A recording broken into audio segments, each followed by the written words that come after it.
And we are live. Welcome back to another episode of the Mecca Banter podcast. We're quickly approaching 30, gentlemen. Not only in age, but also in episodes. Here we go. Good to see you, fellas.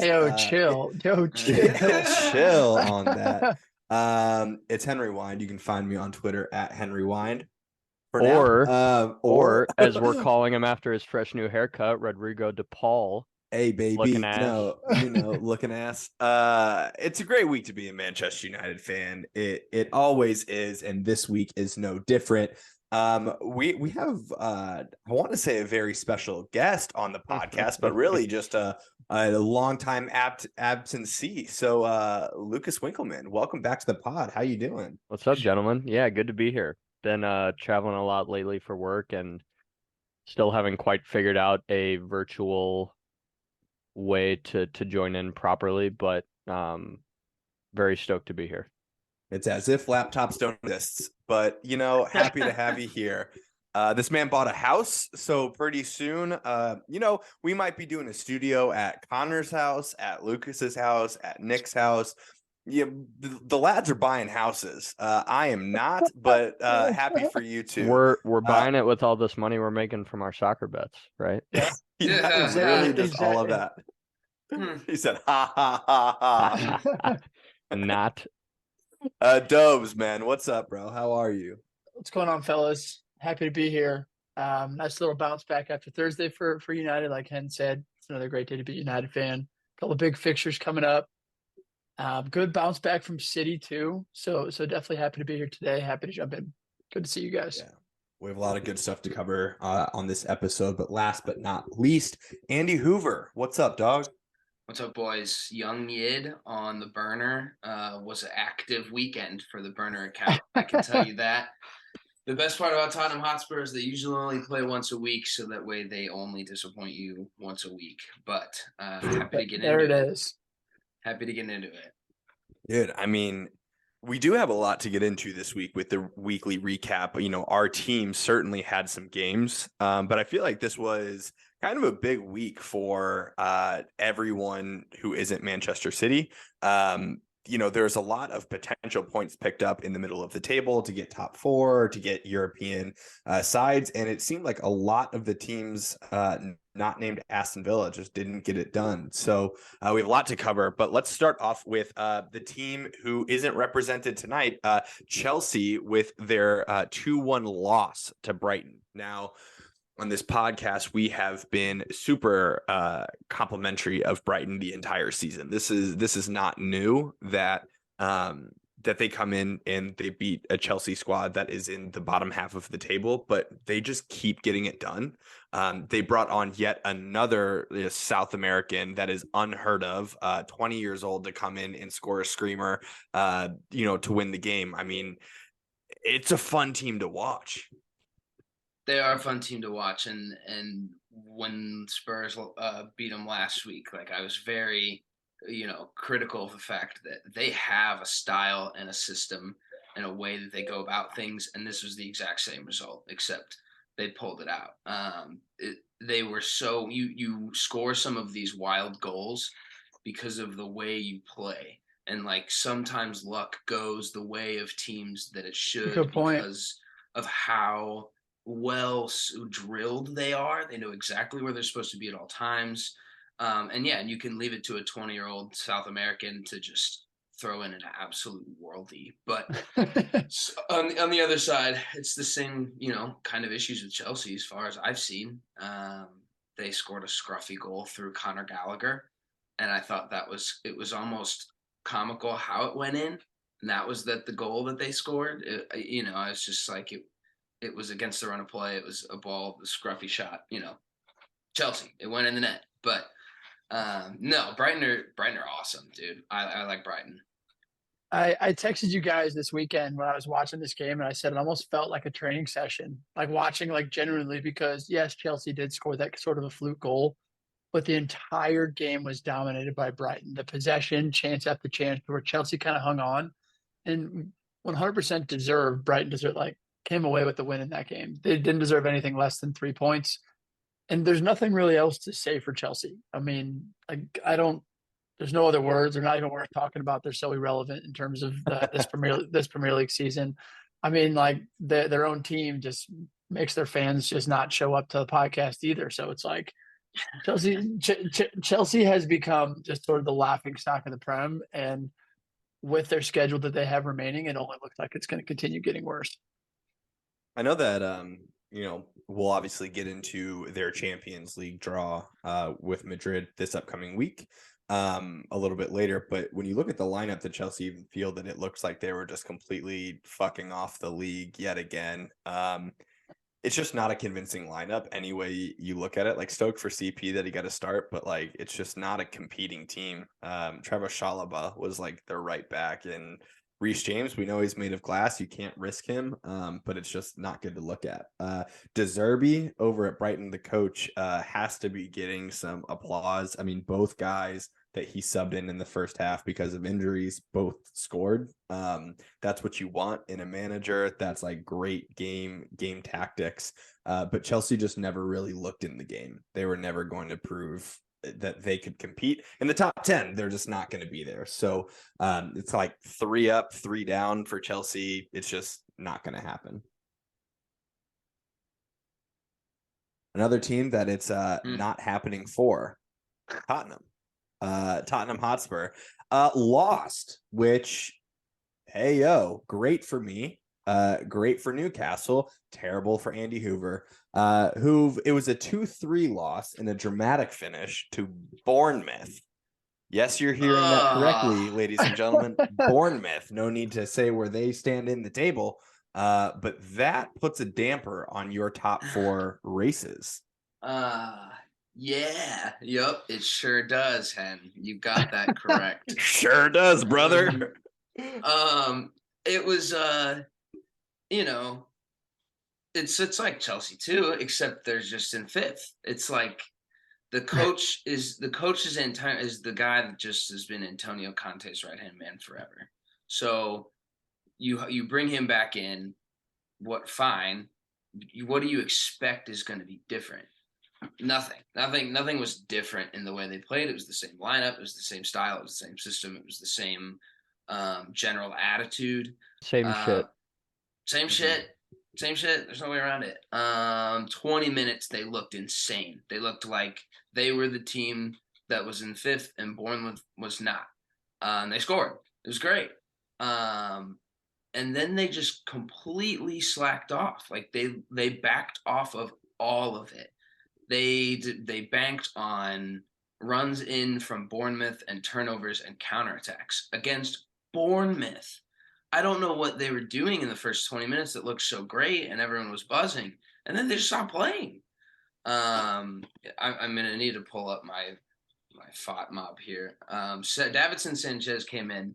This was another interesting situation. So weird. This was so weird. This was weird, and I don't support it, and I think there's just I have so many thoughts, but so who was it that went down? Clement Lenglet went out.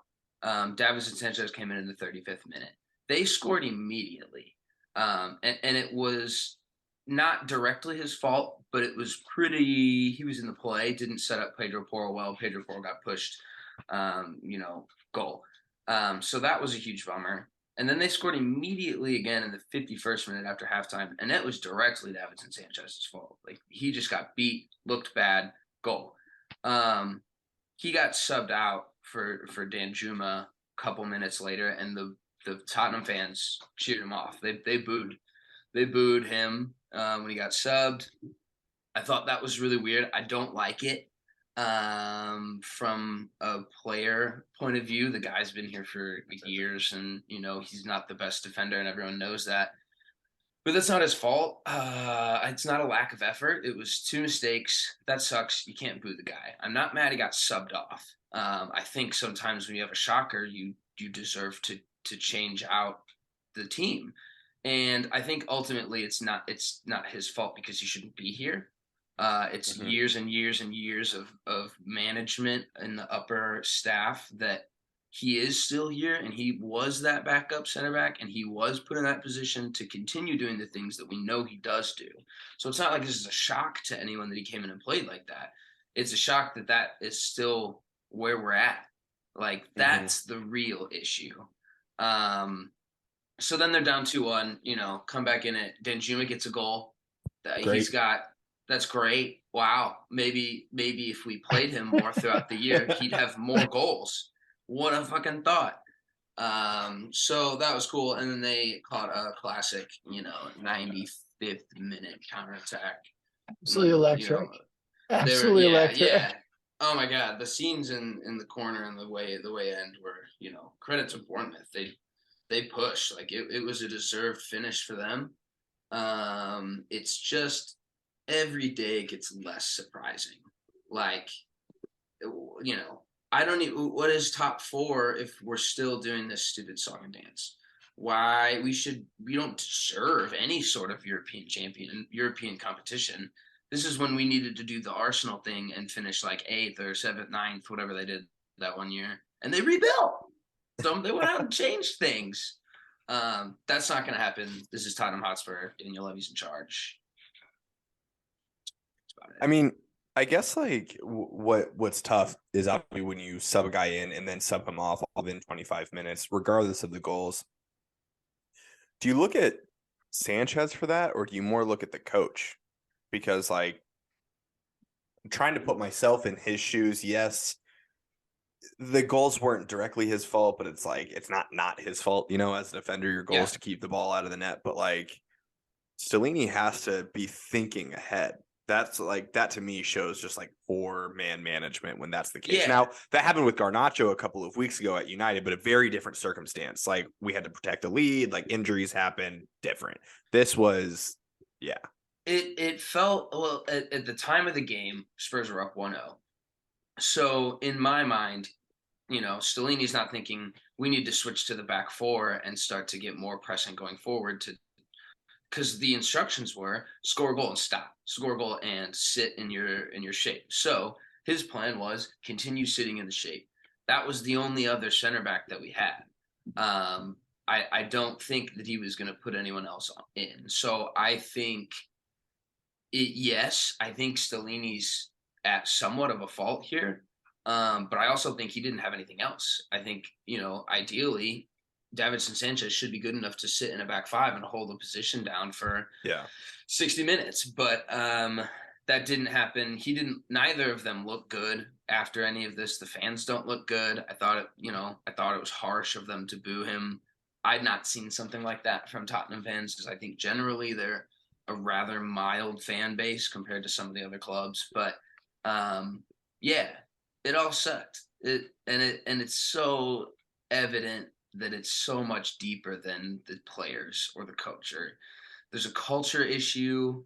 Fans aren't angry enough about Levy yet. They're making too much money. It's not a problem for any of the ownership.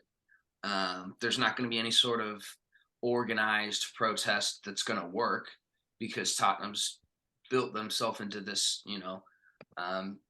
travel type club. You get randos from all over the world coming to every game, and they'll pay hundreds of dollars. So it's so commercialized. Everything's just so different from when I first started watching. It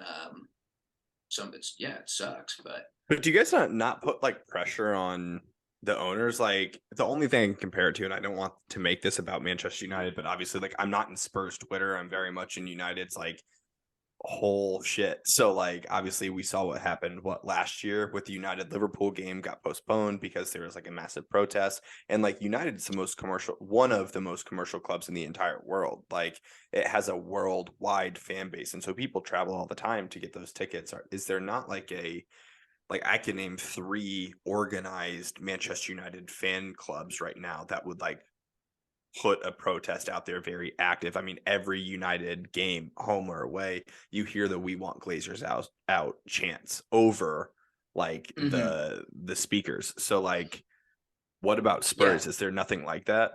It's fractured, because they have similar clubs that do set up protests. They're just toothless because not everyone at the club agrees. The old heads remember the 80s, and Spurs were hardly a mid-table team for years. So that's their viewpoint is, oh my gosh, look how far we've come. We've got all this. We've got the stadium. We've got this practice facility. We've got the best stuff in the world. What do you mean, Daniel F1. Levy? Yeah, I don't even know what the fuck this F1 thing is, but we have some partnership with them. That's their viewpoint. Everyone else who's younger is, we want more. We want more. You're not doing what you say you're doing. So there's no protests that have any weight. You'll hear the levy out chants here and there, but even then, it's not the entire stadium. It's not a full, voice of the fan base. So as long as everyone's not on the same page with that, it's not gonna be, anything that Daniel Levy's gonna be worried about. There's That's not a lot interesting. of communication from the club to the fan base either. I think there's a huge gap in what the fans expect and think, and what the board is doing. The board gave themselves, they're the highest paid board in the Premier League. They gave themselves a raise this year. They're upping season ticket price for year-long holders over 150 pounds or something like that. So they're just missing it. They're just missing the point. So it's shitty to watch, but That that's what I sucks. signed up for. Yeah. Now, that's what I signed up for. Now, looking ahead for you a little bit, Newcastle dropped points this last weekend. We can talk about Aston Villa if we want. They're on this crazy tear. They've been like this long shot to get top four, and now it looks like a real possibility. But they dropped points against Aston Villa. But you all play them this next game. It's Newcastle against Tottenham. It's a huge game for top four. How are you feeling about it? Miserable. St. James is a horrible place to go and play, and we just lost to Bournemouth at home. So there's just nothing to get excited about. I don't think they deserve it. I don't think they deserve top five. I think Aston Villa is gonna sweep through the rest of their season, and they've got a real shot for that too. So no, I have no good predictions for this game. I think Vegas is going to tell you that there's some juice on the Newcastle money line.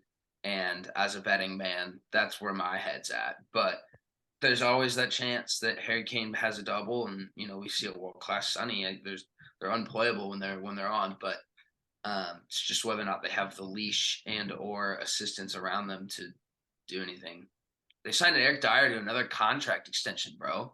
How fucking what kind of tone deaf shit is that? He's the reason that half of these problems are happening. We've gone through 5 managers with him. I know and he's that not an issue. We're not over here as United fans like looking perfect. We still have Phil Jones at the club. Like, we have all these guys out on loan because no one can sell them. I get that. But it's got to be tough to be a Tottenham fan when you look at something like Eric Dyer continuously getting extensions. But we've had our fair share. Like, I know what you're talking about as a United fan. The job of taking over that club as a manager is getting harder and harder to watch and harder to fathom. We're not going to dive into it now, but I just genuinely don't know who's going to do it. So, well, I'll be curious to see how the next couple of weeks and months play out for you all in that regard. But moving on into Sunday, Lucas, what a week for you to be back.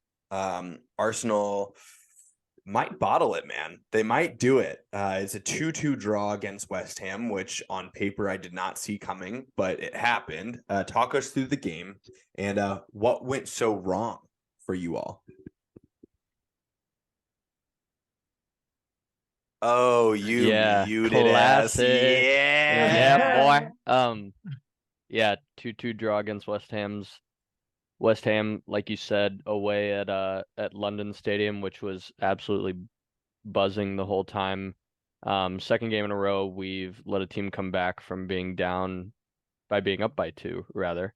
For any of you guys who watched the game, we looked fantastic early on, especially the first 10 minutes, like very, very traditional Arsenal blitz at the beginning, Gabby Jesus and Odegaard scored early. Great dive by Lucas Paqueta around Gabriel. Big momentum shift after that. Brother. And like we talk about in a lot of these games, a 1-goal lead in a football match is always a dangerous lead to have. But at this stage of the season, you would think that we would be kind of collected enough to handle that, especially against a team like West Ham, knowing kind of the form they've been in the whole season. Saka missed a pen in the second half too. Every single player who takes penalties for their club knows that they're going to miss him from time to time, and I have no doubt he'll bounce back. The 100%. next day he came out on Instagram and said something along the lines of, regardless of the outcome, he accepts his responsibility. He apologized to the fans and said that he'd do everything he can to make it right. You just can't not love the guy. I feel like he's been very Sonny-esque in that way, that he's one of those guys that no matter what team you play for, you like him as a person. And after he missed that, Odegaard did what class captains do, was the first one there to make sure that he stayed positive, kept his head up, despite not having a very good game at all by Saka standards up until this point in the season. But nonetheless, the momentum shift again after missing that, and we could hear it around London Stadium. Hammer supporters were going crazy, and Jared Bowen tied it up a few minutes afterwards.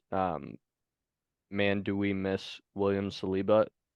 Not having him in the last few games really has shown how much of a rock he's been for our back line and for the team as a whole all season long. But Arteta said in a post-game interview, we can only blame ourselves here. We were the ones who gave them hope, especially at those two major points in the game that I mentioned earlier, surrounding giving up a penalty and then missing one. I trust Arteta, though. We're just going to have to, do this thing the hard way. I've been getting DMs on Instagram, Twitter, texts from you guys, all weekend and today about how we're going to bottle this thing, but we're just going to do it the hard way and shut you guys up. 7 games left. We need a big 3 points from Southampton on Friday ahead of City on the 26th, I think. And I think that especially, and that's away at the Etihad too. So, like I've said on every pod minus the last 2 that I haven't been a part of, we just need to continue to treat these like finals. And one thing from a tactics standpoint that I was thinking about and wanted to point out was Saka has played, I think, the most minutes for our team in 2023, at least, maybe the whole season. I'd have to double check my math on that, but I was curious. I was intrigued by Arteta's decision to keep Saka on the whole game. Or sorry, not the whole game, but until Reece Nelson came on. Seeing that he, wasn't having a very good game and missed the pen, I think would have been a good opportunity to bring Trossard on the right side rather than taking Jesus out for Trossard earlier on in the game. Again, for a guy that is playing a ton of minutes for us. Trossard's been, a catalyst ever since he joined in January. And, we see our team scoring more goals when he's on the field. So I think that would have been a good opportunity for Arteta to bring him on for Saka on the right side, and then eventually, bring on Nketiah or Reece Nelson for, Jesus or Martinelli, whatever he would have thought there. But Martinelli's been, one of the highest rated players in the Prem the last month, 2 months. Collectively, he's been unreal, and so for us to take him off before we took Saka off was just kind of confusing to me, seeing how Saka was adjusting to the game, since the first minute. He was the weakest of our front 3 that whole game, and I just don't think it was super intelligent to have kept him on the whole time. But like I said, I have no doubt he'll bounce back. Players miss pens. And last time he missed a pen for England, he went on an absolute tear after that. So yeah, he's missed bigger pens in bigger games and has 100%. responded. But you heard it here first, folks. Lucas Winkleman calls Mikel Arteta an idiot. Never thought I would hear it, but clear as day. Yeah, Dude, I think it's done that Saka had to apologize for that. Like I get you're in the front of the league, but it does, so but good. right. We saw unfortunately what happened to him after he missed the pen for England and kind of all the racist stuff that came out about him after that. So but being in the public eye, all of these, especially when you have like such a kind heart like he does, those kind of players feel the need to take responsibility for that. And he's for just sure. building the brand. And with social media being such a big part of today's game too, it's never a bad opportunity to build not build a following is a weird way to put it, but just like find a way to make sure that the supporters have your back in that way by taking responsibility for it versus, just not saying anything at all and going to the next game. So get that. Why is it the hard way? Why is Declan Rice back around? Oh, he's a great player, and I just wanted to. I couldn't find a wide angle picture of our captain Odegaard, having a charity jersey signing for him after the game. It was just this, collat of these two photos. But yeah. It's just interesting. I mean, Declan Rice is a great jersey collector. He's like been on record talking about like his favorite jerseys he's ever gotten. I just find it interesting. I don't know if I would ever put like a different Prem team as my background, but Arsenal's a weird fan base. Yeah, I mean, it's you've really definitely had other teams as your background. We can check the receipts. Team. Okay, check them, baby. I will check happily. 'em. I'm pretty sure you had a Bournemouth background at one point. That was me. That was Dobes. Yeah, all United supporters are pods. the same. Yeah. Okay, so Lucas, I know that it's 2 games ahead thinking about, but I can't help but ask because you brought it up. You play City at the Etihad.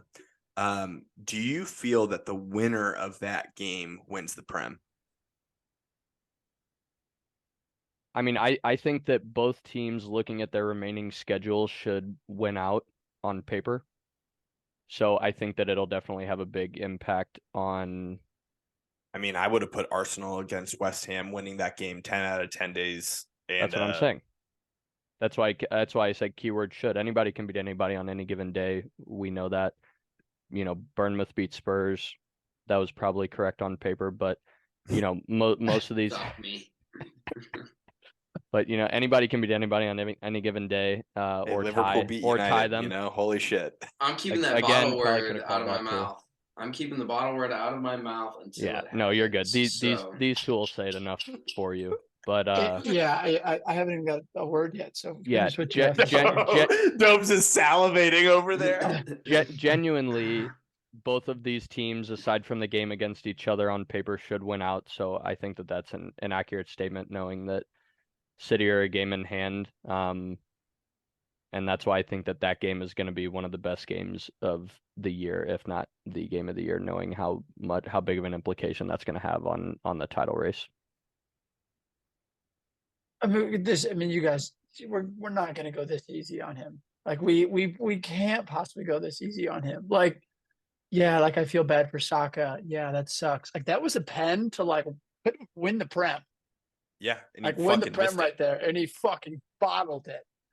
So, like he fucking bottled it. Like that's one of those Prem defining winning moments. Yeah, you're gonna see that one on the highlight tapes. Like, I'm curious as to your guys' thoughts because I've seen this debate on Twitter. This isn't even like banter. Take like the schedules out of it. We'll take like the schedules out of it because both teams have definitely like games that they could possibly lose. I think left on the schedule, like playing each other included. So do you think that like moving forward, like say City goes on to win the league, like would it be considered Arsenal bottling it to you guys, or is that big City being that good? Because City would have gone on a run of winning like 10, 15 games in a row in order to win the league. No, I think it's bottling it. It's bottling it 100%. we can go back on. We're gonna do a receipts of the year section where we go take the best takes from the pod, and the one of worst. mine and the worst, and one of mine is going to be Lucas's statement on the stats of how good Arsenal had of the first half after X amount of games, and that they were better than every team that had won the league other than that one City team in 16 In their last 5 years, yeah. in the last 5 years. So that tells me that that's bottling it. It's only because of the stats. It's not because it was an easier year. It's not because X, X, X, and Y. You guys had an incredible start to the year. You've been in first the most of any club the entire year. You've had gaps of points in those said games.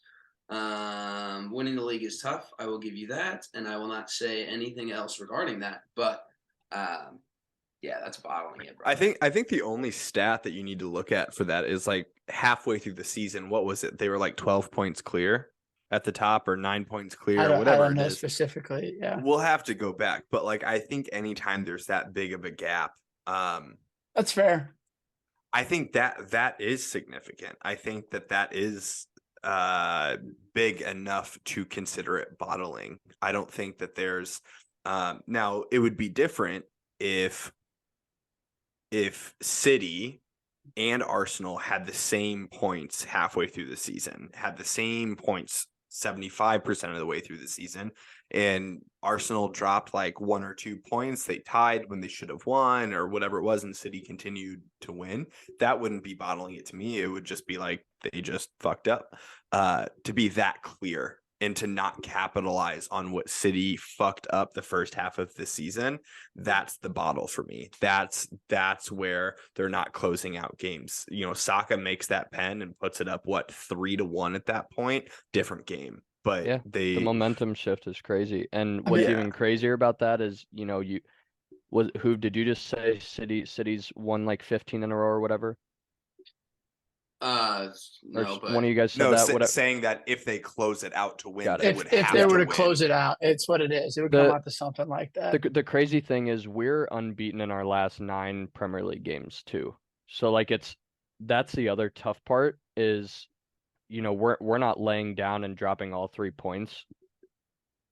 You know, at this point in the season, and again, there's 7 games left, so there's, you know, still a lot of games to play for. Anything can happen, but yeah, it's just crazy. They're, you know, every week, it's not every week, but every other week, every 2 weeks, it feels like they're just slowly creeping, and yeah, it goes back to just like when we get ahead early, what's the mentality of the team? You know, are they getting too comfortable and sitting back too much? And it also goes back to us, you know, really missing Saliba in the back to really, you know, we can't put our faith in Rob Holding to make sure that, you know, everybody stays locked in for 90 minutes. We need Saliba back, and you know, he had that unfortunate back injury before the international break, but it sounds like he's going to be back for this weekend.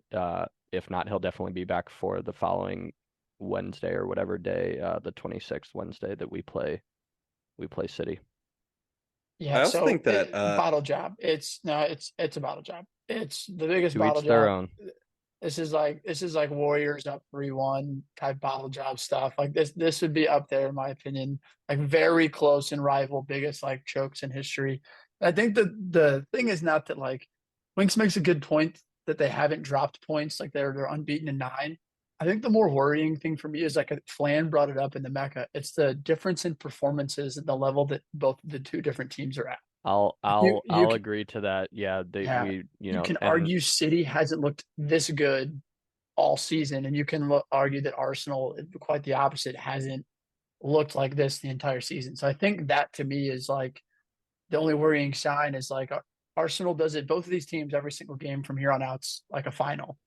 And I think when you look at the City team, I think what's crazy, I saw a stat today is we talk about how City has like 2 whole first teams. I saw a stat today that said that City has only used 18 players this year in the Premier League that they've rotated through.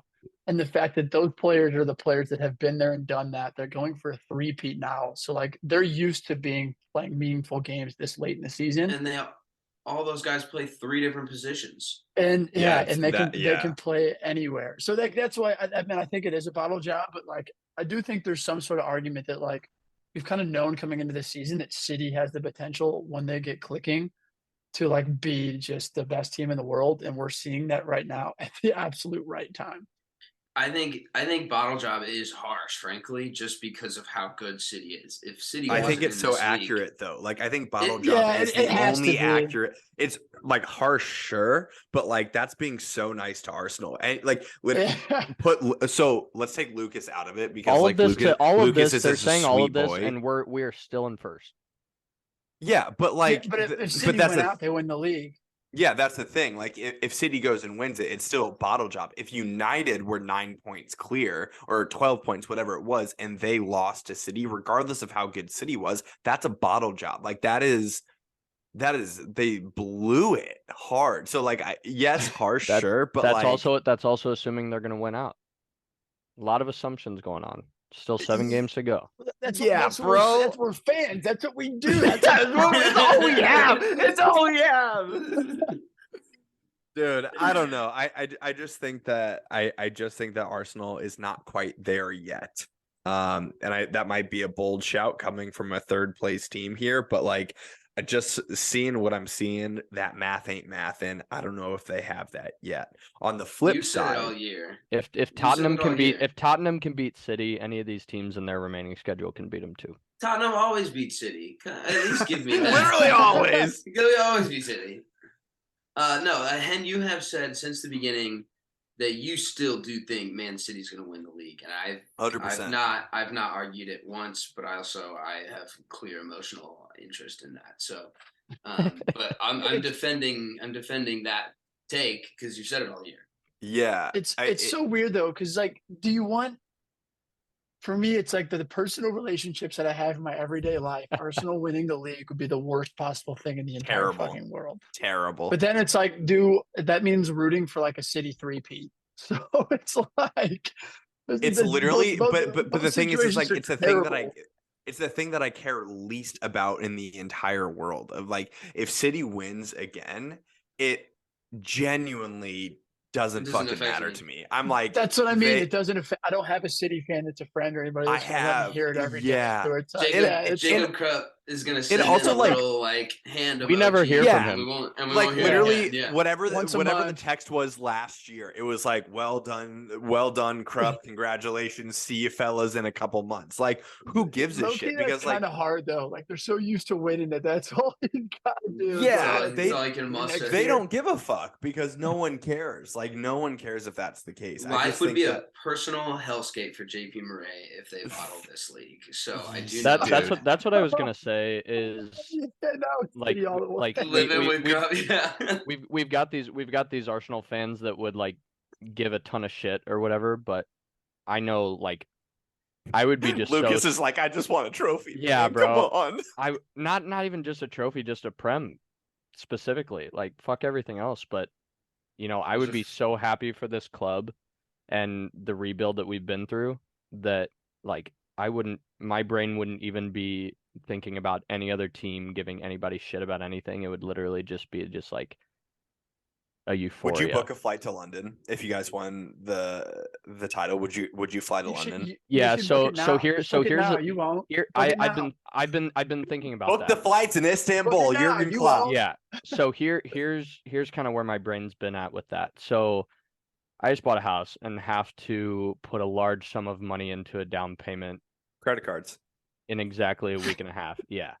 So This is the financial advice podcast. Yeah. Thanks for tuning in. So I'm thinking about just absolutely hammering the over in the Arsenal City game, enough money so as to pay for my flight to London. I feel like That that's would the be most electric. financially That would be responsible. so electric. Could you imagine? That would be so funny. I feel like that's the most financially responsible thing I could do. Dude, I feel to like make you sure could that I literally get both. you could post on your Instagram story if you guys win that game and you think you're going to go on and win the title, say, I want to go see this. I've been waiting my entire life. Venmo me $5, and I guarantee you would get enough Venmos to pay for your own flight. Or Guaranteed. to put more money on the over. True. That's why I like you. Double or nothing. Yeah. So on the opposite side, to get away from Arsenal for a second, West Ham with those points, Massive. we've mentioned it. Yeah, we've mentioned a couple weeks in a row now how big the relegation battle is for the bottom half of the table, and West Ham are sitting in 15th now with a game in hand, which is huge. You know, they are quick math, 4 points off the relegation spot with a game in hand. That's a great place for them. David Moyes is getting it done. I think that they're going to do it. I think that West Ham is going to stay up. I don't even know what would happen if they went down. I mean, some of those players that they have in that squad are so quality. Declan Rice would go for, half of probably what he's valued at. Yeah. So big. I wish we'd find out what happened if they go down. I really would. I wish we'd find out. But low key, I have a soft spot for David Moyes. I just do. I think that he's Fuck class. that guy. Dude, I love him. I listened to like a podcast with him. I'm like, the guy's great. I fucking love him. But another thing that I fucking love, Manchester United winning. Connor Sindobri. You mentioned that it was a tough Thursday for us. We'll talk about that in a little bit. But bouncing back for this Nottingham Forest game, I'll call it out early. Nottingham Forest is a team that we should beat every day of the week. So I'm not out here looking like a 2-0 victory over Nottingham Forest as us winning the Prem or anything like that. But I think we responded really well in a game where we potentially couldn't have. And I was well pleased with a 2-0 victory. What were your thoughts?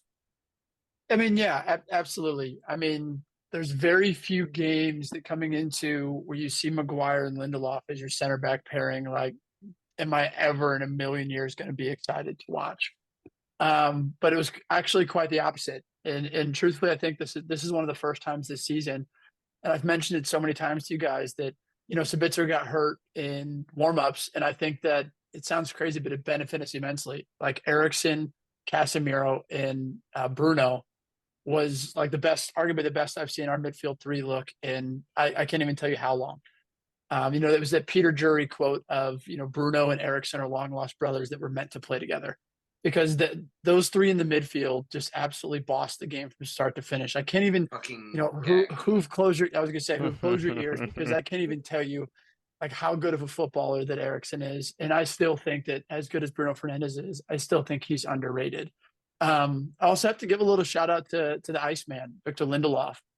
I truthfully think that he goes so far under the radar, and I think that if Harry Maguire didn't wear the armband at the moment we needed another center back, that it should be Lindelof. And I truthfully wouldn't be surprised after watching the game on Saturday, moving forward with the center back crisis we have going on, that if he doesn't sort of slide Lindelof in there and play him with Luke Shaw, because I genuinely think he's that good, and I think if you can play him on the right side, that he's that much better. So I could sit here and we could complain about the injury crisis, but at the same time, sort of that mentality that Ten Hag has, it's like no matter who's on the field, you have to step up and show out, and that's exactly what happened. So big 3 points, with some key teams losing, to give ourselves a little breathing room in third. Yeah, it's a big 3 points. Subtle dig to the Chelsea fans there. Sorry.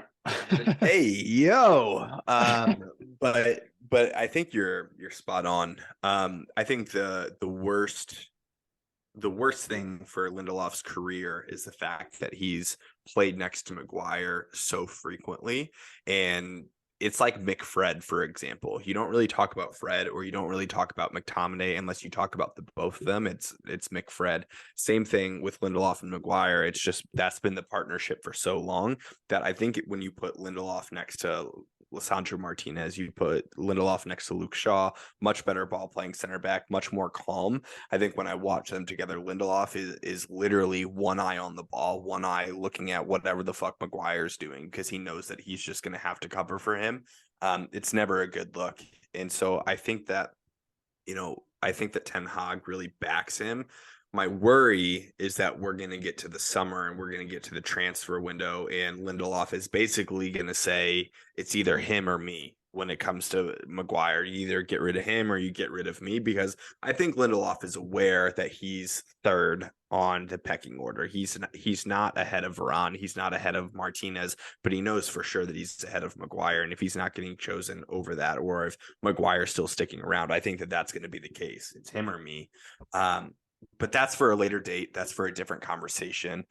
For this game, we saw Delo playing left back, which is the first for United. It's the first time we've seen him start in that at United, but it's not a first for him. When he was at AC Milan on loan, he did that most of the season. He played there most of the season, which I liked it. I liked the look of it. I think that Wan-Bissaka is proving your take correct week in, week out, Connor, when you say that Wan-Bissaka is right back number one.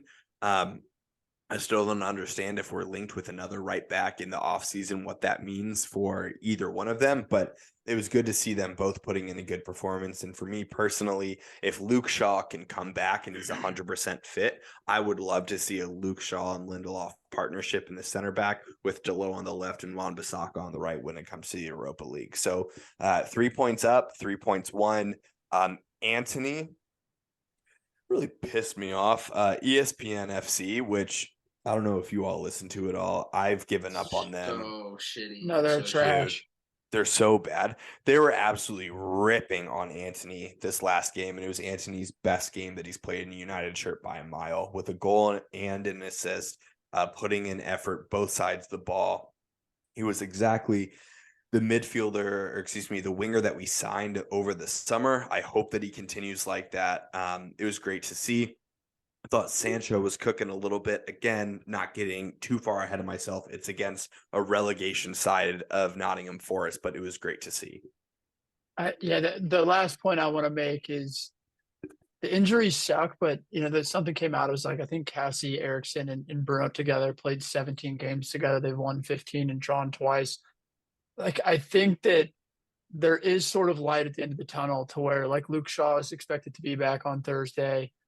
Like McTominay is expected to be back. Garnacho was training today. Sabitzer's not supposed to be out that long. Like Rashford could be back Thursday. If not, he should be back for Brighton at the weekend. So, just sort of the job that Ten Hag has done, it goes under the radar, but, United has the most shutouts of any team in Europe, which is outrageous. De Gea is currently leaving the Prem with, 14 shutouts now or 15 shutouts. So it's somehow, like, I hate Harry Maguire. I don't think him or Lindelof are at the level of being able to play at United, but like Roy Keane said it best today, it's like if they can't come out and play how they did against like Nottingham Forest, they don't belong to be there. It's like that's sort of the expectation, and they got the job done. Hopefully that Varane is not out for the season, or we can at least figure something out. But just have to be happy with the performance. Maguire had a yellow card and early in the game, had to play the entire game with the yellow and did okay. So by any means necessary, and that's what Ten Hag has instilled, that United have to come out and win every single game, no matter who's on the field, and that's the expectation.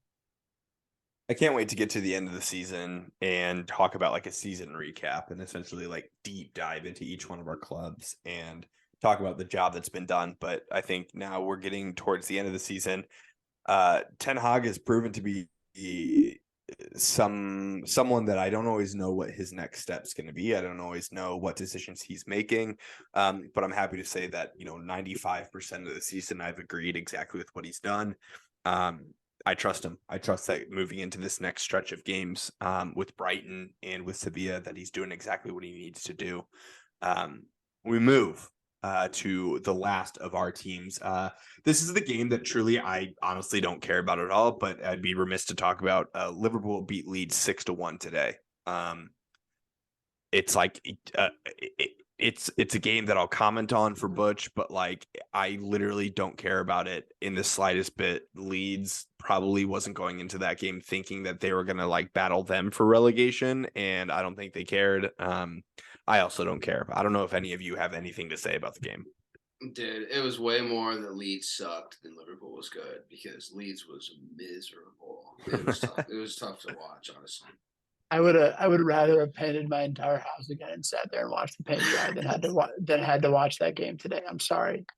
Shout out Liverpool. I think the one thing that I have seen tweets about is like people were saying that Leeds wasn't going to miss Tyler Adams, and we've sort of seen over the past couple of games just how bad they do miss Tyler Adams.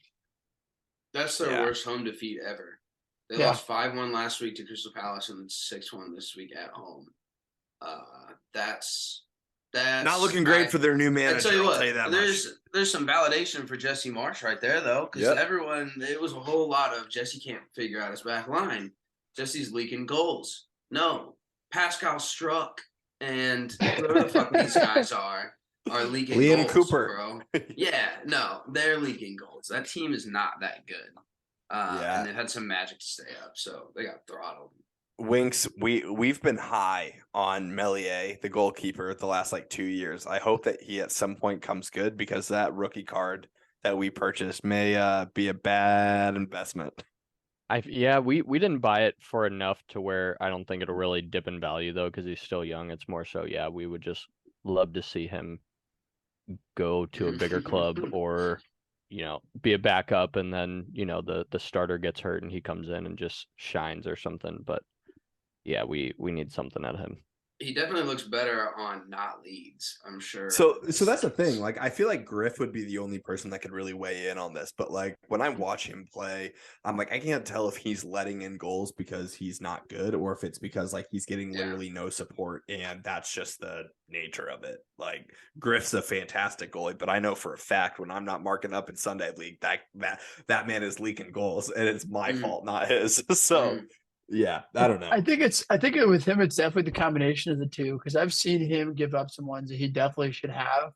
But then I've also seen leads just get shredded to pieces and get scored through get scored on by tap-ins. So I don't know. I don't really know what to make of him yet. He's good with the two people in front of him. Definitely mean more than most. Yeah, he's still young. Moving on to the last, but certainly not least of our weekly recap. We have the St. Louis City SC with a 5-1 victory over allegedly the best team in the MLS, which is Cincinnati FC. So get fucked, Cincinnati. I mean, honestly, like, holy shit. That was awesome. Hoove and I were sitting 4 rows away from each other, just looking at each other the whole game. Like, what are we on about? But it's amazing what I'll say. It's amazing what we can do when we play a formation that we know. Bingo. Back to basics. That's it. I mean, like, that was the difference. Like, that's all that I saw personally was the formation change, the same style, high press, and it worked to a T. I mean, it was flawless. We didn't play against ourselves. They played the game that they know and took it to Cincinnati. And I mean, you can look in the stats, you can look in all of everything, and Cincinnati had the momentum. Cincinnati had a lot of the ball. They played in our half. There was good defense, and we just pick off a pass and run it down and score. Like, we had a 1.4 xG. We scored 5 goals. That's insane. Feels so good being on the right side of that for the first time all season. Yeah. It was a lot of fun. There was an hour. There was a 90-minute, hour and 50-minute weather delay. Yeah, it was 2 hours. I mean, game time was 7:30. We kicked off at 9:50. Yeah, it was long. Yeah, and if there's anything to be said about that, it's that the fans were not super well informed, I think. First major weather event that you've had at a kickoff game at the new city park, and there's always a learning curve. But again, in the entertainment management major in me, I had a venue management class, like venue management 457, whatever. That's Did you have one that of with the Hebert first too? things. I don't know, maybe. No, I don't think he was in my major, but that's one of the first things you do is you set a plan, you have a weather plan, you enact it. The first issue, we were lucky enough to have Ultra Club seats that night, so That's a great background. That should have been all That's of our incredible. background. Yeah. Up in the corner, they caught me on the TV, but yeah, so they said in the weather plan, they're like, yeah, you can get in during weather events, like severe weather events. In the Ultra Club section, it's safe. That's where you can enter, but all other gates will be closed. Please find shelter elsewhere. That was made clear. People were not getting into the Ultra Club. They were not letting people in. They were too packed. They had people in bathrooms for like 90 minutes. The people outside the stadium were essentially hosed. They weren't letting anyone in. So we were all scrambling quite literally in a lightning storm with a tornado approaching. to Union Station where thousands of people just gathered, or Maggie O'Brien's where it was packed wall to wall, or Cyberg's, I think, as well as where you were. And then not a word about the restart of the game until 45 minutes before the game via St. Louis sports media, not the club. So that was disappointing. You know, people were rightly pissed, I think. Just that it was really, really unsafe for where a lot of us were. But, you know, seeing the club side of things, if it was that bad and they had people in the bathrooms, they couldn't, you know, they weren't letting more people in. It's still an outdoor facility. So that was shitty. But again, I don't think there's a ton, you know, other than just communication I think communication is the big thing. Like, I mean, obviously, like you just said, we were sitting at Cyberg's, which holy shit, lucky that we got there and we got a table. I mean, we were eating, we were drinking, like we were fine. But to hear nothing for like over an hour, you know, for me, like I don't have that major. I didn't take that class, but if I'm in like some sort of, you know, event where 22,000 people are waiting for my word, I'm updating that bitch every 10 minutes. Like I'm saying, even if there's like, hey, no update since the last one, like people just knowing that you know, that they know, that you know, like it's still super important. It's very basic customer service etiquette, right? 101. And we've all worked in, whether it was a part-time job growing up or full-time job where customer service is paramount to everything else, and this is no different from that.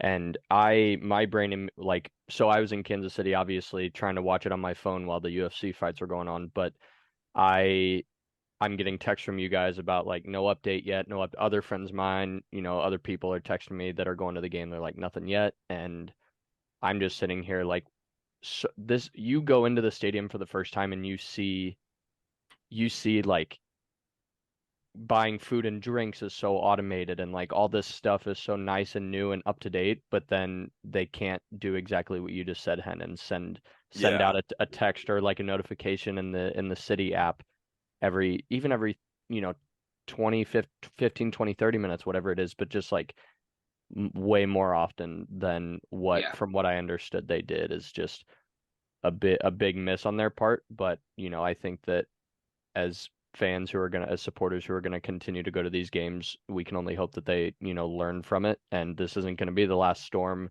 in, you know, St. Louis history that affects one of these games. So as long as they learn from it, I think that I hope they do. We kind of got to take it with a grain of salt, it being the first season. I'm like, you know, part of me, yes, first season, part of me also is like, these are professionals and this is their job to do it, and they miss the mark communicating their job. Like, it's rightly so to be critical of that. So like, there's that. I do hope that they learn, because it would feel like a real kick in the balls if like a similar thing happens and they just like don't do anything different. That would suck. But to the game itself, fellas, I mean, we looked great. I think the formation was certainly one of it. I think getting a goal 3 minutes into the game changes things a lot. Lucas, you say this a lot in other areas of our life, that everyone has a plan to get punched in the face, but you know, they scored 3 minutes into the game. It's hard to stick to a game plan when you're already down 1-0.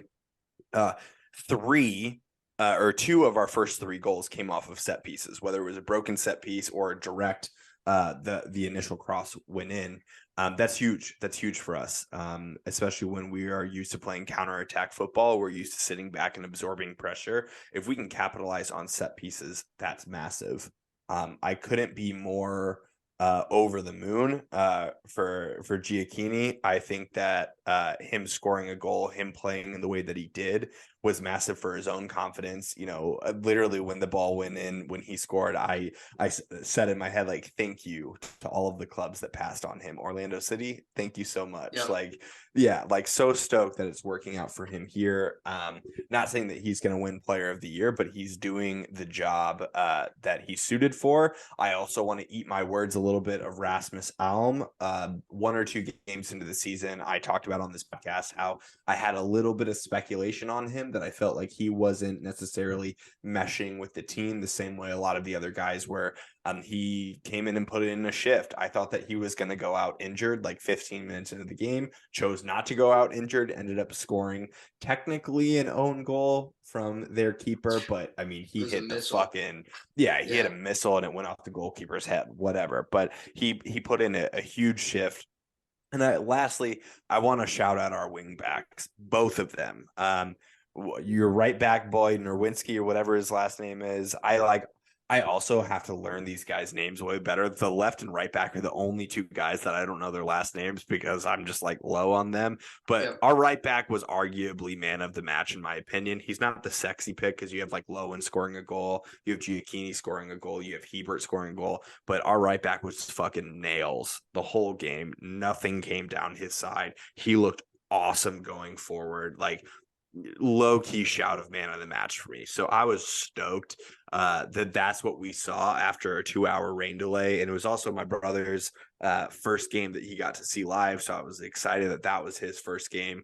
Dylan Lee, shout out to you. I know that was your first game that you got to watch. Actually, the first 3 goals that we scored, they celebrated directly in front of where Dylan and his wife were sitting, awesome. like literally right in front, which is so sick. So great game, great bounce back, as you said, Dobes. And fuck you, Cincinnati. Yeah. Pen or Dobes? I mean, I don't have much to say. When this game was going on, I was, a few, as Butch would say, sodas deep at a wedding with this game on my phone, leaning against a soda as I was coming back, checking the game between dances. So I don't exactly have the best analysis for the game, but not a tactical breakdown for us. I don't have a tactical breakdown, but something that I did see that got posted that was pretty cool was talking about like essentially the amount of money that we paid for these players on this team, like going through the back four, and like Berkey's free, Hebert's free, Nelson's free, Parker was only 500K, Nerwinski was free, like Vasilev expansion draft, low and 1 million, free, Stroud 100K, Giacchini expansion draft, Klaus 3 million. And like, this is a team that's at the top of the fucking league. Yeah. Like, and so like that's like one of those things that like, this is a group of players that have clearly like sort of bought into a system and a way of playing. And I do think, as funny as it was, like the 4-4-2 formation came back, and you can clearly see that it just instantly changed. The guys are more comfortable, and it was to the identity of how we want to play. And so it just goes to show that like, if you can get a group of guys to sort of buy into like, a way of playing and a mentality that, and they can do it correctly, and everybody knows their roles. Doesn't matter who you have, it can work, and that's exactly what we've seen from City at the weekend. Moneyball, baby. This was this was the one that we earned some respect. I think like since he really came in, everyone was like, all right, these guys are legit. This will be the test for St. Louis. And we rolled them. So I think we've earned a lot of national respect. The first 5 games were not a fluke. The 17 goals we scored are not a fluke. We're real. We're here. Dude, we're going to win it. We're going to win it. I swear. Yeah. I mean, I hope so. We take on Colorado this upcoming weekend, which Colorado is not good. They're 11th in our division. They have won a singular game. They've tied 4 and they've lost 3. So they're not good. I'm hoping for another 3 points. We play at Colorado, which is always a shout with elevation, but you never know. I feel high on the City Boys, which is great. So that was our weekly recap. You can always count on that from us. We'll recap our teams as well as St. Louis City. We love covering the St. Louis City team. Hoover, moving on to flowers and showers. You're taking it this week. If you're new to the segment, every week we give weekly flowers and weekly showers. So weekly flowers is someone or some team or something that happened that we want to highlight, that we want to celebrate, that we think is great. Weekly showers is something that just didn't go well, that they just need to hit the showers, get out of here, maybe get it next week. So Hoover, you get to take it this week.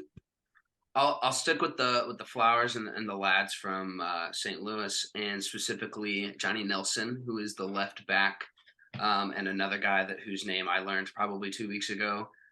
We got him from FC Cincinnati, so this weekend was a huge match for him. He came out in the press and said, yeah, I just really want to win. Like, I really want to beat these guys. So he came out, put in a shift, had a bull run down the left side with a nutmeg included that eventually led to a goal. And you could see the players come over to him like, yeah, like that was sick. There's a screenshot that Dobe sent into our group chat earlier of an immediate reaction from Edward Lowen and the defender who he nutmegged. And Lowen was like, ooh, and the defender had his eyes shut, looking to the heavens. So yeah, Johnny Nelson gets the flowers this week, puts in a shift, did really well against his former team, and then the Showers could go everywhere, right? We got shambolic clubs across the country and in England too, but we're gonna go with Chelsea just in general, and we're gonna go maybe top to bottom. Literally just the whole club. We can go a little bit top to bottom. So losing to Brighton, I don't discredit Chelsea for losing to Brighton. I think Brighton beat a lot of teams in a lot of different weeks and do it well. I think that Todd Bowley coming into the locker room after that loss and basically telling the players that they've been embarrassing and that their performances have been poor to their faces is clown show activity. I think if he was some well-revered owner over the last 30 years, and that's not something that he does very often, totally different conversation. But he came down, spent $760 million, and then basically tells these guys to their faces that they have been underperforming. Like, you don't fucking think that they know that, Todd. Thank you for that assistance. Yeah, Todd. Frank Lampard, who has not yet won a game yet as manager since coming in on interim under Todd Bowley's direction, defended Todd Bowley in the media, saying that totally normal for the ownership to come down, have a word. He's saying that the previous owner did not do that as much, and sometimes he felt it was necessary. Weird reactions, I think, to how that went down. And I do agree. We talked earlier, Todd, that's Frank's saving face a little bit. And trying to keep a permanent job going forward. But yeah, not a lot going right at the club to say right now. And it's nice to see their downfall because Spurs suck too, but they're holding a European position for now. So lads, I love my Chelsea friends, but hit the showers. Hit the showers. Take Do you think a that lap. this was a legitimate thought that I had today, and I don't know how much life there is to this, but it's worth a question. Do you think that there's a possibility that Frank Lampard gets sacked before the end of the season? With Chelsea, anything's possible. Who knows? They could have He's two got more the- managers before the end of the season, dude. Like, Yeah, he's got the interim title, so it's not like there's I there's get that. conversations about him rebuilding the club. They just need him to pull out some results. But So I but think that's it's the thing. possible. Like, Yeah. so this will transition us nicely into our Champions League preview. But like, they get rolled by Real Madrid is my assumption. And then let's just say they lose the next 3 or 4 games in the Prem, and they lose it in a manner that's just like not good to look at. We all know what it's like to lose on the 90th minute where some teams just scores a worldie, whatever. But like, they lose it in bad fashion, like they've been playing all season. Is there a world where Todd Bowley says, we'll give someone else a try for the remaining 4 games? 100%. I think so. 100%. Yeah. I was reading today that of course it's Nagelsmann and Enrique, who are like the two most like linked coaches to Chelsea right now. And I've been reading like from like Enrique's representatives that he's like already getting frustrated with Chelsea at like that they gave the job to Lampard because like he like had said that he showed interest and was extremely interested in the job, and then they all of a sudden they gave the job to Lampard. Like, I just think that like if why wait to the summer if you can get your guy in before the summer? Yes, Frank's here, and he's not exactly doing him any favors. It's not like he came in and said, "I'm winning games, like keep me in for longer." Like they're still terrible. So I think if a deal is struck and the right guy's there, like I think 100% it's possible that even if it's just for a game at the end of the season, like I think it's definitely possible. Crazy to think about that you'd sack an interim manager before the end of the season. But with Chelsea, you never know. So Chelsea go into the Champions League with a 2-0 deficit against Real Madrid, which I think they were fortunate to pull away in that last leg with a 2-0 loss. And I say that very kindly. There was a red card in there, 10 men, and only to be down 2-0. I think honestly, I don't know this verbatim, but I think Jake came on here last week and said if we can go into Stamford Bridge with like a 1-2 goal deficit, you never know what can happen at Stamford Bridge. I think that Real Madrid is still going to win. Don't get me wrong, but there's still life to this Chelsea team in the Champions League. Yeah, there is. No. And No. I don't None. know. It's tough. How do you? I mean, you back yourself at home against whoever, but it's not like Stamford Bridge exactly been a fortress this year. But yeah, I think there's just too much quality with Real Madrid, and we're not going to see a lineup or system that is going to be something that shows Real Madrid any scares. So yeah, It's going to be a different lineup from every other game. Yeah. They put out Sure. there's no Yep. consistency, so it's impossible to back something when you've put out a different starting 11 and a different formation, every game this season. are we unanimous in that Real Madrid is just going to coast through this? I think that I do think that Chelsea can make it a game, but I think the only way that Chelsea make this a game is if they score and they're stretched because they have to go And for it. Benzema gets hurt. Yeah, well, Mm. yeah, or Benzema And gets hurt, Vinny. but And like And four Vinny of was their just- starters. gross. I think that going the other way, especially in transition, like one, there's not the continuity within a back four, even a team that's great at like stopping a counter. Yet again, one of the like most experienced, best front threes in Europe when it comes to these games. So like, I do think Chelsea can make it a game, but they'd have to play absolutely perfect in order to get a result at all. But I still think even if they play well, maybe they do get one early. Like I think Madrid has the potential just to continuously catch them on the break. All I needed to see was like Benzema getting off the plane from like landing in London and just like winking in the camera to know that like he may have like three. Yeah, So, he might have 7 in him. Who knows? So I do think For- there's an opportunity, but I don't think it'll happen. For our betting fans out there, for our degenerates, Real Madrid are minus 1,300 to advance. And I think that that's extremely accurate. It has to be one of the I'm putting 1,000 highest- on it. Yeah. Put 1,300 to 100 every Yeah, single week. just But marginal victories here. yeah, and that's got to be one of the higher, betting odds that I've seen for a quarterfinal match in the Champions League. I know that we can't fully dive deep into it, but how electric Vinicius is against Man. supposedly one of the best right backs in the world of Reece James. I mean, Vinicius just ate his lunch, and Yeah. he is still so young. I know that wingers peak early, but he's early. Like, what is he, like 22, 23, something in that range? Butch isn't here. He can't tell me his birthday, but like he's real young to be playing that well. I think that we're going to be seeing a lot of Vinicius for the next couple of years. Napoli Milan. Now, this is a 1-0 aggregate so far for Milan, going back to Milan. This is one that shocked me. Now, Napoli is without Osimhen, or they were at least in the first leg. I don't know what his injury update is for this upcoming game, but Napoli did not look good. Zambo Anguissa also got a red card in the game. He will not be featured in the second leg. It's not looking good for Napoli. Jake mentioned last week that we hope that Milan doesn't spoil Napoli's run to the final because we feel like Napoli could be the team in Italy to do it, but they didn't look good in that first leg. No, and I'll have to eat some words on this one. I thought this was going to be a Napoli bounce back. They lost earlier, last week to Milan in the league, which they'd already won. So I think there's some that is worth throwing out. But they didn't. You're right. They did not look good, and I think they looked worse than Milan looked good. Milan did what their game plan was set to do. And they looked exactly like they played against Spurs in the sense that they soaked a lot.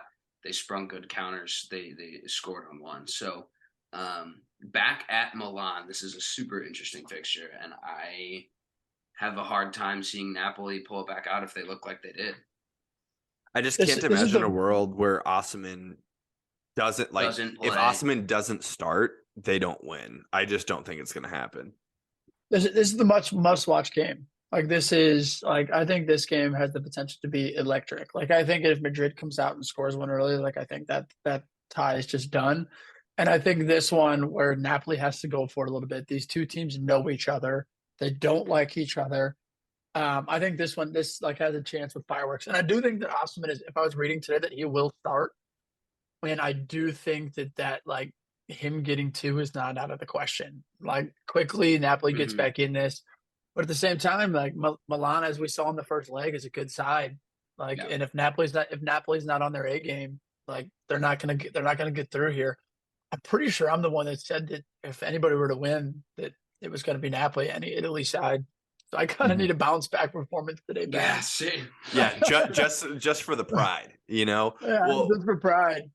we'll see how they do. Italian sides against each other typically is electric, and I don't think this one's going to be any different. I hope that Osimhen plays. You never want to see one side obviously weakened by injuries and not see the great game that we could be promised to if both sides were at full strength. So we're not going to touch on Inter Benfica. Again, last week we talked about this. We don't have too many notes on it, but Inter goes into this tie with a 2-0 victory in the first leg.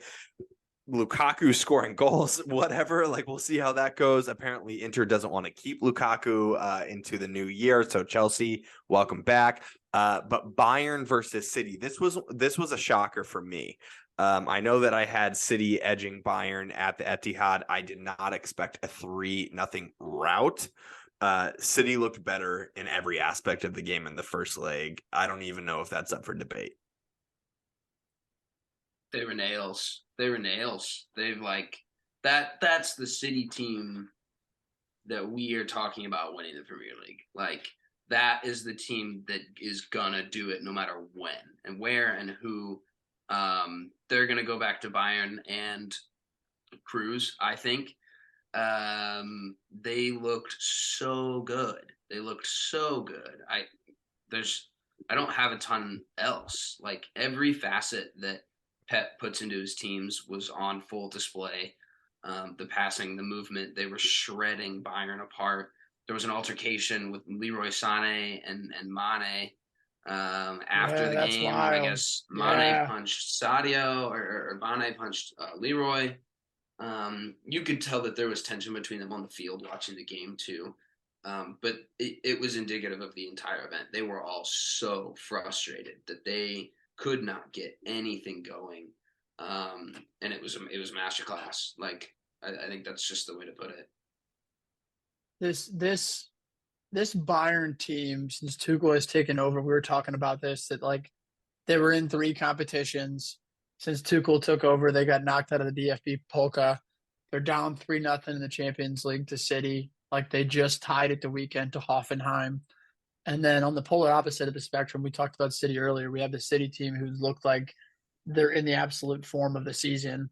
To where I think if City get 1 or 2, like I think this is one of those games where like you're pulling Holland off in the 60th minute Oh yeah. and saying if we're up by nuts, let's get let's get to the next round. Let's keep our guys healthy, which is crazy to say with how excited that all of us were coming into this tie.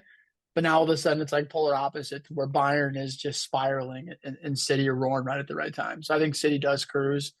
As much as I do hope for goals, I think City cruises.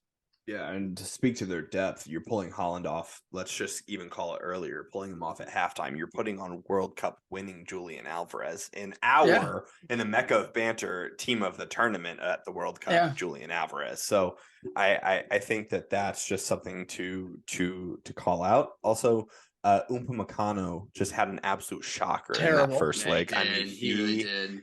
Even the announcers said of like a couple of times we're saying like if Bayern are asking themselves where did it all go wrong, they'll be looking at that man right there, like, which announcers don't all the time like go in on a player, but it was deserved. I mean, it was a terrible showing for him. So we'll see what happens with the Champions League. I think that we all have our locks for a couple of games. We'll see what happens in the Napoli-Inter game. But last but not least, in the Europa League, we have Manchester United against Sevilla in a 2-2 game at Sevilla. So embarrassing from Manchester United to bottle a 2-0 lead in the last couple of minutes in the game. Now We that took is a bottle job. That is it is. Two I own mean, goals too, bro. It was laughable. Harry. It reminded me so much of last year where we just couldn't do anything, and it was no shock to me that we pulled off Bruno. We had the 2 injuries at center back, and we conceded 2 own goals. I mean, the first one, to break it down, Malacia, there was a long ball over the top. Malacia just completely went to sleep. Like, literally didn't even check his shoulders to see who was around him, but just didn't even try to go for the ball. And then Guy comes in, puts a shot on goal, and De Gea had been playing incredibly all game long, and that shot beats him because it deflects off this crazy angle, and that's what that was. And then the second goal, not only did it go off of Harry Maguire's head, which of course it had to be that. It had to be a Maguire own goal, but Casemiro got out jumped by like a body's length. The guy that came on for Sevilla, I think it's like El Nasri, whatever his name is, who played unreal at the World Cup, but he came on, out jumped Casemiro by a body's length and just out muscled him completely. United bottled that at home. Dobes and I talked about this last week going into this tie, that we were so excited to play at home for the first leg because we feel like we could have, a nice and easy win. And now it's up for grabs. We're without Bruno because of yellow cards accumulations, which was a bullshit yellow, by the way. He's out. Our center back's out. We have no idea what we'll see on Thursday from the formation, but I'm personally nervous about it. Sevilla has been our bogey team in Europe for the last several years. It never feels good playing against them in Europe, but we fucked that one in the first leg. Absolutely fucked it. Yeah, I mean, sure. First leg sucked. I mean, just the injuries. I think there's been very few moments within this season where you've been able to be critical of Eric Ten Hag, and I think that game was one of them. And the reason I say that is because up 2-0 at home, I completely disagree with the way that he handled the subs. Like, I think that yes, 3-0. I think that it makes sense to bring in a Weghorst, you bring in Alanga, give Pellistri some minutes. Even with the sort of the injuries we had, that's still not an excuse. Like, I still think we should have got a 3rd goal or a 4th goal to sort of put that one away before making the subs that we did. I also think that the only thing I was a little bit worried about is just the lack of Bruno Fernandes moving into Thursday. I think that Ten Hag will be able to figure out a back 4 in order for us to be able to beat Sevilla. But Bruno Fernandes has created the most chances this year in the Premier League by like 20. And he is so important to the way that we play that I think he's a key miss.